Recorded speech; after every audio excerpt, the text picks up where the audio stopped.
The Korean peninsula is unified by the Shilla dynasty in 668 AD.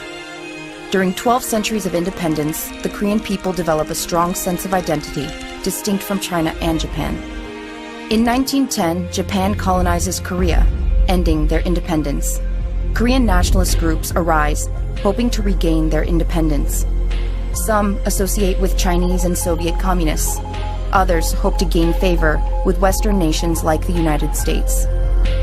Kim Il-sung aligns with the Chinese communists and leads small guerrilla forces fighting the Japanese in the wilderness of Manchuria. Syngman Rhee goes to the U.S. 1945, end of World War II. Japan is defeated and their 36-year occupation of Korea ends. A rushed agreement is reached to fill the power vacuum. Soviet forces control the northern half of the peninsula, installing Communist Kim Il-sung as the leader, and U.S. forces control the southern half, installing anti-communist Syngman Rhee in the south, creating a de facto divide at the 38th parallel. Mistrust on both sides in the emergent Cold War prevents cooperation on countrywide elections that would keep Korea unified. August 15, 1948. Syngman Rhee declares the formation of the Republic of Korea in Seoul, claiming jurisdiction over all of Korea. 25 days later, Kim Il-sung declares the formation of the Democratic People's Republic of Korea in Pyongyang, also claiming jurisdiction over all of Korea. June 25, 1950. Confident of a quick victory and driven by the desire to control all of Korea, Kim Il-sung, backed by Communist China and the Soviet Union, launches an attack on the South, and the Korean War begins. The U.S. intervenes, helping to push the North back. The war devastates the entire peninsula, tearing families apart and taking the lives of millions. July 27, 1953. An armistice is signed to end major hostilities. However, to this day, the Korean peninsula remains technically at war.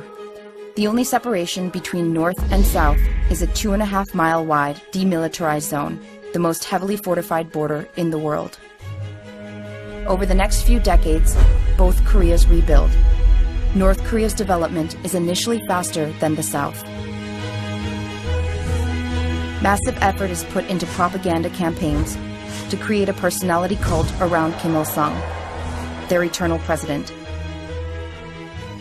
Juche, the heart of North Korean ideology, ingrains the attitude of self-reliance in order to resist foreign invasion and guard against outside intervention. By the 1960s, the North provides medical care, universal education, food, and housing to the people.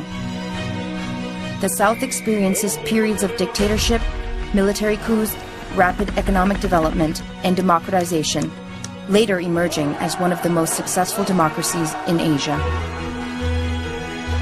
Communism collapses in Eastern Europe and the Soviet Union. Major sources of aid and trading partners for North Korea are eliminated. July 8, 1994. Kim Il-sung's death triggers intense national mourning. His son, Kim Jong-il, prepared for power decades in advance, replaces him as leader. Under Kim Jong-il's military-first policy, precious resources are diverted away from the North Korean people, and massive efforts go into developing nuclear weapons. Ensuring the security and survival of the regime continues to be the top priority.